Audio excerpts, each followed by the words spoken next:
विधानसभा चुनाव 2025 को लेकर के सियासी पारा इस समय लगातार बढ़ रहा है, जहां पर विभिन्न राजनीतिक पार्टियां चुनाव को लेकर अपने प्रत्याशियों को मैदान में उतार रही है। वहीं नेताओं के बीच आरोप प्रत्यारोप भी जारी है। साथ ही पार्टियां लोगों को अपनी तरफ करने के लिए लगातार घोषणाएं कर रही हैं।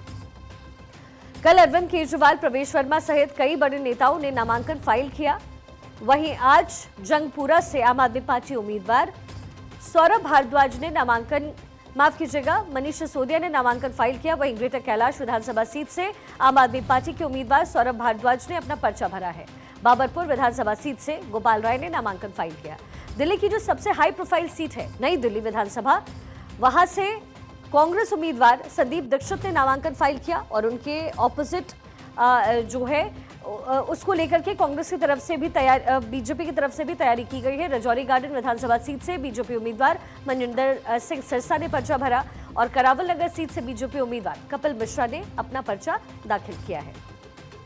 कपिल मिश्रा ने नामांकन भरने के बाद दावा करते हुए ये कहा कि इस बार भगवा लहर है। करावल नगर के साथ ही लगने वाली मुस्तफाबाद सीट से AIMIM प्रत्याशी ताहिर हुसैन को लेकर के कपिल मिश्रा ने कहा कि अगर दगाइयों को टिकट देकर के बहुसंख्यक हिंदुओं के जख्मों पर नमक छिड़कने की कोशिश की जा रही है तो जनता खुद वोट से उन्हें जवाब दे देगी। बीजेपी प्रत्याशी ने कहा है कि आज का नामांकन का जुलूस देखकर ही समझ में आ रहा है कि करावल नगर में भारतीय जनता पार्टी जीत का इतिहास रचने जा रही है, क्योंकि दिल्ली में इस बार भगवा लहर चल रही है और बीजेपी की सरकार बनने जा रही है। आम आदमी पार्टी के पास कोई रिपोर्ट कार्ड है ही नहीं। जरा सुनवाते नहीं, ऐसा होना नहीं चाहिए था। ये गलत किया है। एक हत्यारे को अपने मैदान में उतारा है। हम बिजली के, पानी के, सड़क के मुद्दे पर चुनाव लड़ रहे हैं, लेकिन अगर कोई हमारे जख्मों पर नमक छिड़केगा, ताहिर हुसैन जैसे हत्यारे को मैदान में उतारेगा, ताहिर हुसैन को बचाने वाले को आम आदमी पार्टी ने टिकट दिया है, ऐसे लोगों को उतारा जाएगा तो दिल्ली की जनता और हम लोग उसको बर्दाश्त नहीं करेंगे। उसका एक आक्रोश वोट से जवाब देंगे। वहीं जंगपुरा से आम आदमी पार्टी के प्रत्याशी और पूर्व डिप्टी सीएम मनीष सिसोदिया ने नामांकन फाइल करने से पहले रोड शो किया। जंगपुरा के अंगूरी माता मंदिर में प्राचीन शिव मंदिर तक निकाले गए रोड शो में काफी संख्या में लोग सम्मिलित हुए। रोड शो के दौरान आप नेता मनीष सिसोदिया ने कहा कि जंगपुरा की जनता ने रोड शो में इतनी बड़ी संख्या में शामिल होकर के जो प्यार और समर्थन दिखाया, उसके लिए सभी का दिल से धन्यवाद। आपका यही साथ जंगपुरा में शिक्षा, स्वास्थ्य और विकास की नई इबारत को लिखेगा।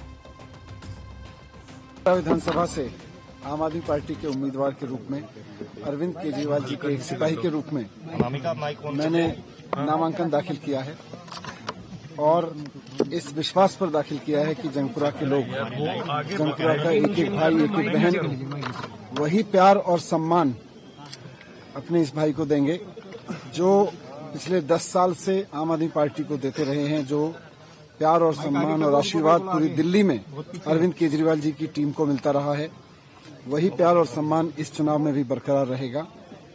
और जंगपुरा के विधायक के रूप में चुने जाने पर मैं जंगपुरा के लोगों के लिए उनके सुख दुख में साथ दूं और उनके भविष्य के निर्माण में शिक्षा के माध्यम से, स्वास्थ्य के माध्यम से, इलाके की तरक्की के माध्यम से सहयोग कर सकूं, इस भावना के साथ मैंने नामांकन किया है। मुझे बहुत खुशी है कि मैं जंगपुरा से एक उम्मीदवार के रूप में जंगपुरा के लोगों के बीच आ रहा हूं। नई दिल्ली सीट से कांग्रेस के उम्मीदवार संदीप दीक्षित ने अपना नामांकन फाइल किया और इस सीट पर संदीप का मुकाबला आम आदमी पार्टी के संयोजक अरविंद केजरीवाल और बीजेपी प्रत्याशी प्रवेश वर्मा से है।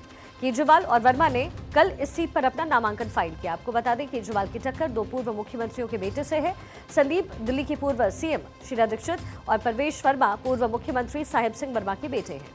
नई Delhi seat high profile seat है और इस सीट पर मुकाबला त्रिकोणीय माना जा रहा है।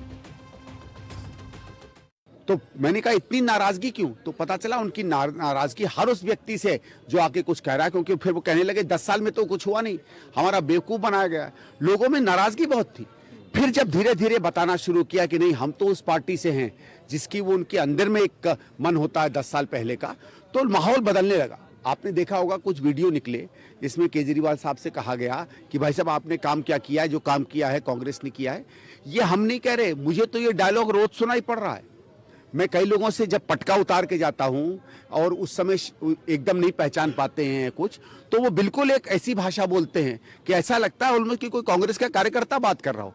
और देखिए मैं बताऊं, राजनीति में हमारी यहाँ एक कहावत है कि जब वोटर कार्यकर्ता बन जाता है तो क्रांति आती है, तो एक वेव होती है। और हमें लग रहा है कि नई दिल्ली का जो वोटर है वो कांग्रेस के कार्यकर्ता की तरह बात करने लगा है।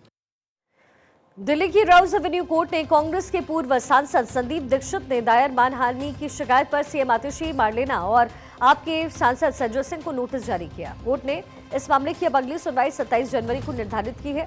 संदीप दीक्षित नई दिल्ली सीट से पूर्व मुख्यमंत्री अरविंद केजरीवाल के खिलाफ दिल्ली विधानसभा चुनाव लड़ रहे हैं। उनका आरोप है कि आतिशी और संजय सिंह ने 26 दिसंबर 2024 को एक प्रेस कॉन्फ्रेंस के दौरान उनके और कांग्रेस पार्टी के खिलाफ अपमानजनक आरोप लगाए।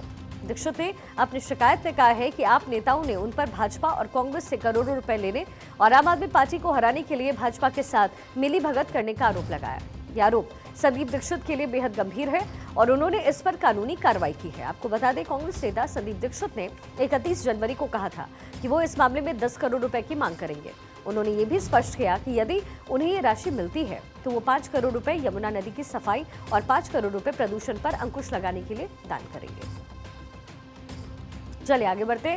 कांग्रेस ने दिल्ली विधानसभा चुनाव के लिए अपनी अंतिम सूची जारी की। कांग्रेस ने आखिरी लिस्ट में बचे हुए दोनों प्रत्याशियों की घोषणा की है।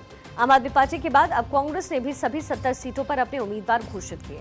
कांग्रेस ने आज दोपहर को तिमारपुर और रोहतास नगर सीट पर अपने बचे उम्मीदवार घोषित कर दिए हैं। इसके साथ ही तिमारपुर से लोकेंद्र चौधरी और रोहतास नगर से सुरेश वली चौहान का जो टिकट है उन्हें दिया गया है। दिल्ली विधानसभा चुनाव को लेकर के कांग्रेस ने आज और 3 बड़ी गारंटियों का ऐलान किया। कांग्रेस ने कहा है कि अगर वो 2025 में दिल्ली की सत्ता में आई तो जनता को महंगाई से मुक्ति दिलाने का काम करेगी। दिल्ली वालों के लिए कांग्रेस ने आज अपनी 2 और गारंटी लॉन्च कर दी है। तेलंगाना के मुख्यमंत्री रेवंत रेड्डी आज दिल्ली प्रदेश कांग्रेस कमेटी के कार्यालय पहुंचे, जहां उन्होंने दिल्ली विधानसभा चुनाव से पहले दी गई योजनाओं को फ्री बिजली योजना और महंगाई मुक्ति योजना लॉन्च की। फ्री बिजली योजना के तहत 300 यूनिट बिजली फ्री मिलेगी। वहीं महंगाई मुक्ति योजना के तहत 500 रुपए में सिलेंडर और राशन किट फ्री में मिलेगा। दिल्ली जनता से मैं ये गुजारिश करने के लिए आया हूं इतना दूर कि कांग्रेस पार्टी ने जो वादा कर रहा है इस चुनाव में, वादा निभाने का जिम्मेदारी कांग्रेस पार्टी के है। तेलंगाना राज्य के मुख्यमंत्री मैं जिम्मेदार लेऊंगा, दिल्ली में कांग्रेस के सरकार बना दो।